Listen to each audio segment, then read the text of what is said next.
Chapter 4. The Vicar has just handed me a late Christmas present. A stack of Beatles albums. Works of fucking genius, one and all, if he's to be believed, labelled essential listening.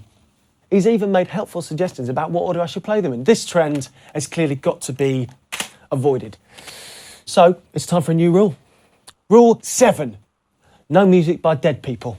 No doubt there will be a few exceptions, but that should be good for starters. I mean, the Beatles didn't even play all their own stuff. Check this out. The Vicar tells me that this mellotron plays the whole of a Beatles intro. Note the one-finger style.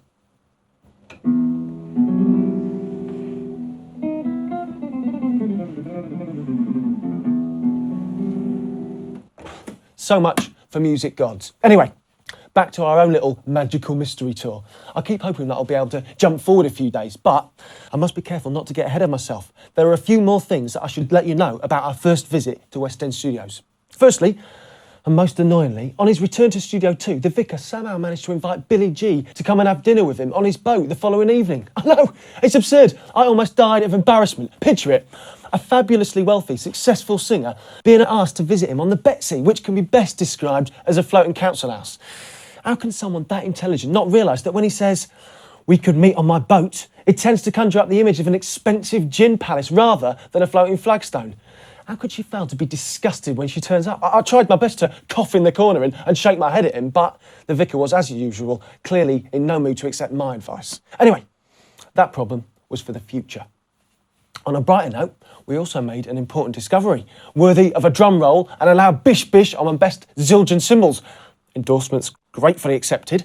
The Vicar, wait for it, barbecue my bollocks if I tell a lie, to the unbelievable delight and wonderment of the assembled audience, the great Victator found a hidden room in the studio.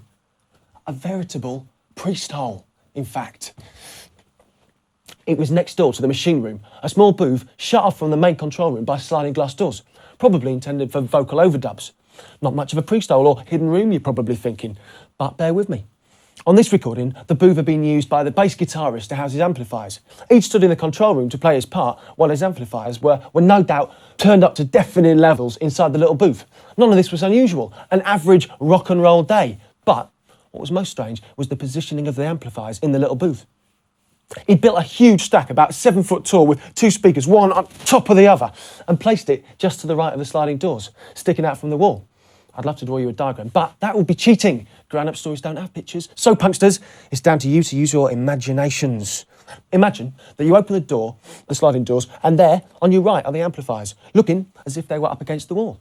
Except, and this is the fabulastically exciting bit, that they weren't. They were actually about 6 feet from the end wall, effectively leaving a 6-foot square room behind them that was completely hidden from view. A perfect hideaway. Now, as far as I was concerned, this pretty much closed the case. The bass guitarist was obviously guilty. Go straight to jail, do not pass go, do not collect £200. And for you dear viewers and for this exhaustive blogger, that should have been the end of the story. Pack up your bags and go home. No one could have put those amplifiers there without the deliberate intention of making a hiding hole. And that was on Tuesday. And by Wednesday morning, I fully expected the Vicar to have gone off and arrested the bass guitarist, or whatever one does. But I was to be disappointed. The Vicar made absolutely no attempt to get in touch with the mystery bass guitarist. I met him, well, that's the Vicar, not the bassist, early on the Wednesday morning on board the Betsy, where he was, in fact, far more interested in an email that he'd just received from Angela Barnett, the journalist that he'd spoken to at the Financial Times, she of the instant sex change, regarding some investment possibilities. I almost felt that it was my duty to point out to him that we were meant to be working on the case of Billy G, not checking out his investments. I didn't, of course, as I've no desire to seek employment elsewhere. I simply made the tea, remembering to put the lid back on the jar so that the essential bergamot oils don't evaporate, and kept quiet. The first indication that he had not entirely lost interest in the case was when he suddenly looked up from his computer and asked me to get Billy G on the telephone.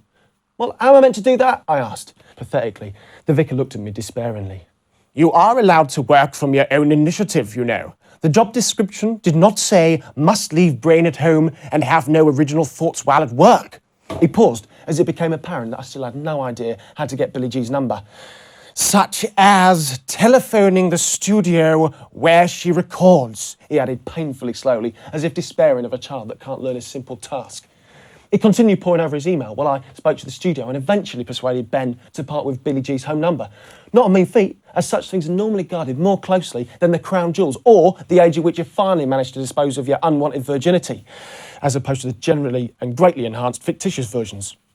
When I finally did manage to get to Billy G on the phone, the vicar wouldn't even speak to her. Ask her if all her royalties are paid up to date. Pardon? Ask her if all her royalties are paid up to date. He repeated in a despairing voice. There then followed a clumsy conversation with me asking her about royalties, which I knew nothing about, and her saying that it was none of my business, which clearly it wasn't.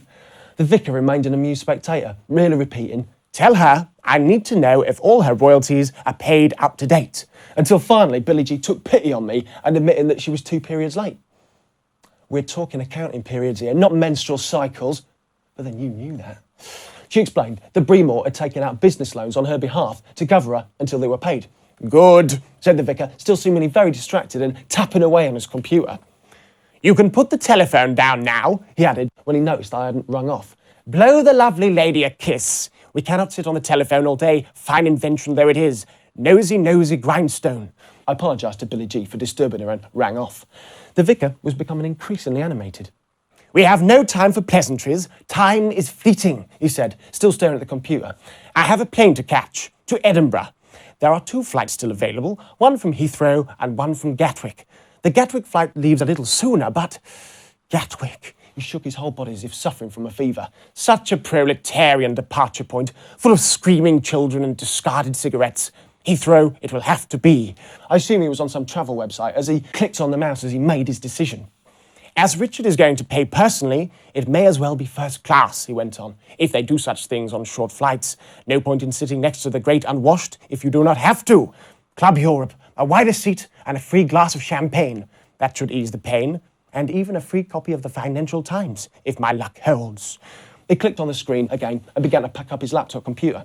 He may have been in a hurry, but he was nothing if not systematic. Even on a quiet day, I'd just shove everything into the nearest bag and charge out of the door. Not so the vicar.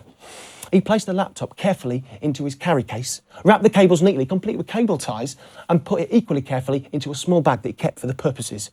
"Onward," he then said, thrusting his left arm into the air and pushing me from the Betsy. That boy's not cool.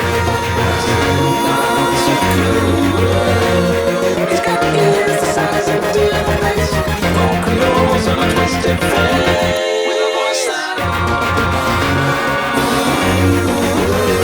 Unfortunately, sir, it has to be today, as they'll be preparing the midweek lottery. It really would help our investigation very much if you could get me a pass.